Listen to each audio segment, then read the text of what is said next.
Bonjour à tous, voici une petite démonstration d'une IP hardware que j'ai conçue, à savoir l'IP de l'algorithme Reed-Solomon et d'une application FPGA possible qui est le QR code.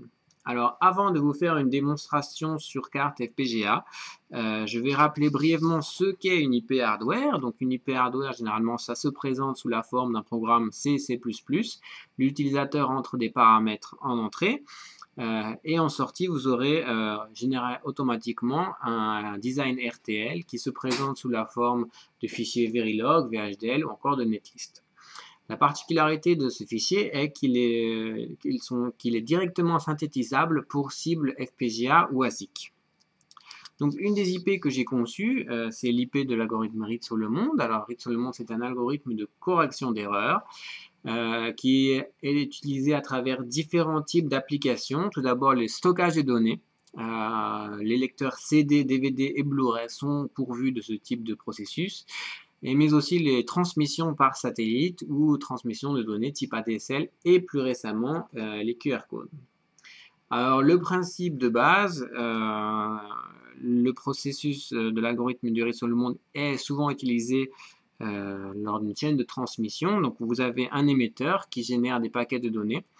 L'encodeur Reed-Solomon, lui, va générer un paquet de redondance qui sera ajouté au paquet de données. Et donc l'émetteur va envoyer donc les données et la redondance au récepteur à travers un canal de transmission. Cependant, le récepteur, lui, ne recevra pas forcément les mêmes données et la même redondance que l'émetteur parce que le canal de transmission est souvent bruité. Alors, ce que j'entends par bruit, par exemple, pour un lecteur de DVD, ça peut être une poussière sur la lentille ou une rayure sur le disque.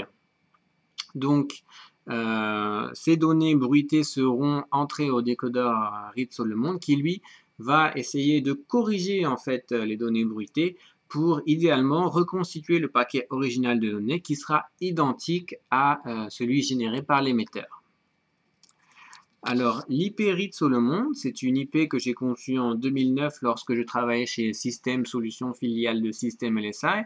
C'est une IP qui a été validée sur différents FPGA à travers différents types de projets. La raison pour laquelle je peux vous la présenter aujourd'hui, c'est qu'elle est disponible depuis juillet 2011 en open source et distribuée sous licence publique générale. Si vous êtes intéressé par acquérir cette IP, elle est disponible au lien qui est affiché ici.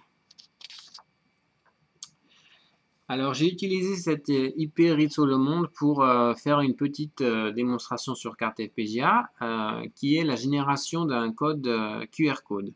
Alors QR code, qu'est-ce que c'est? C'est le code, un code par exemple qui est affiché ici, c'est un code barre en fait à 2 dimensions qui peut stocker plus de contenu en fait qu'un traditionnel code barre et qui peut être lu par la majorité des smartphones en vente aujourd'hui.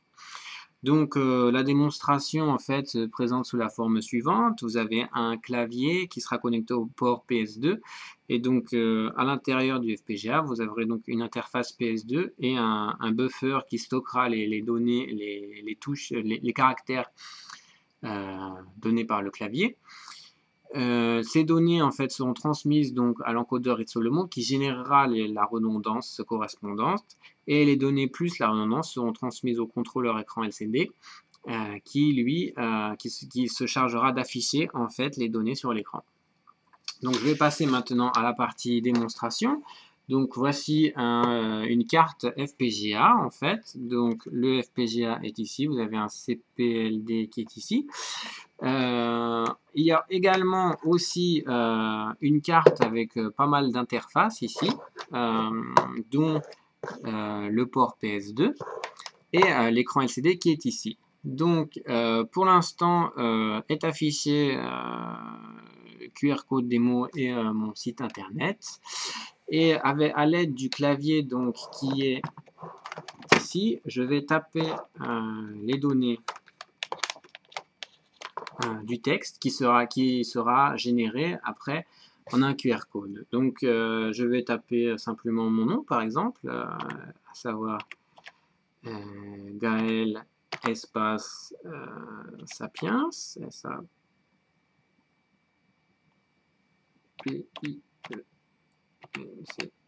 Voilà.